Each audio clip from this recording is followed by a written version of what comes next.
Pierre Boissole, the coordinator of the Chivu Security Tracker, an organization that maps violence, analyzes trends, and documents human rights violations in the Eastern Democratic Republic of Congo, says diplomatic sources have confirmed that the DRC has raised the option of allowing the UPDF to enter its territory to fight rebels of the Allied Democratic Forces, or ADF. So the authorization granted to the Ugandan government to intervene in Eastern Congo has not been officially announced yet by the Congolese government.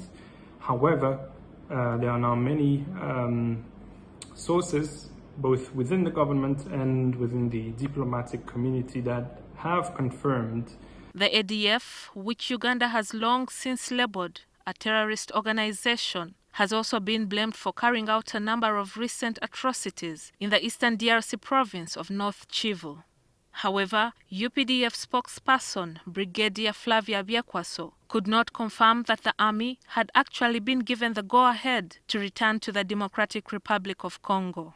I can't comment on it, but of course, if it's true, then it's welcome. That's what the country has been waiting for a long time. A UPDF attack on ADF positions in eastern DRC has been one of the options on the table to combat the threat of regional terrorism. We are hunting the ones who are not yet arrested, and my appeal to the ones who are involved, please come out. Come out, and it is better. It's a better option for you than staying, because we are coming for you for sure. Sources say the DRC parliament is yet to approve President Tshisekedi's decision to invite the UPDF into Congo. Consequently, when asked about it, the State Minister for Foreign Affairs, Henry Oria Mokelo, denied knowledge of the matter. Instead, he said international protocols have to be observed if Uganda is to put boots on the ground.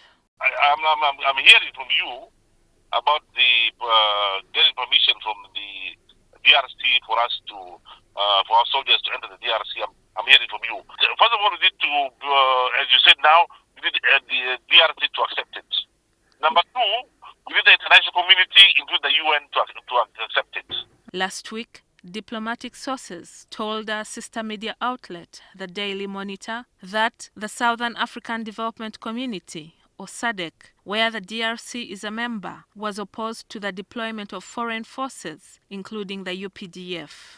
However, Oria Mokelo says once the DRC gives Uganda the green light, SADC will have to fall into line. The most important content that is needed in this the entire configuration is that of the DRC, because eventually everything will happen in the DRC. I think that might make the SADC reconsider their position. However, I'm not sure that this bloc still has the same kind of influence they used to have under the presidency of Joseph Kabila, the predecessor of Mr. Tshisekedi. Skeptics say that once Ugandan troops enter the DRC, the Rwandan army will also seek permission to enter the DRC as well to fight rebel groups perceived to be a threat to the government in Kigali. However, Uganda is still part of a $4.3 billion case at the International Court of Justice, in which Kinshasa is seeking reparations from Kampala for its role in atrocities committed in the Ituri province between 1998 and 2003. The feedback from the Congolese population so far has been negative in majority, I would say, but it's not all negative. We've seen, for example, leaders of the Nande community that forms the majority of people in the area where this operation is supposed to take place, expressing satisfaction, hoping that it will stop massacres. This is not the first time Ugandan troops will be entering the DRC. In 1997, Uganda and its allies invaded the DRC, then called Zaire, to topple President Mobutu Sese Seko. Years later, a combined force of countries in SADC forced Uganda and Rwanda out of the DRC.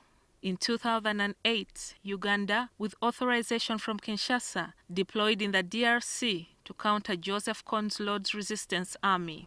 The UPDF routed the LRA, which scattered to the Central African Republic, Chad, and South Sudan. Gillian Nantume, NTV Tonight.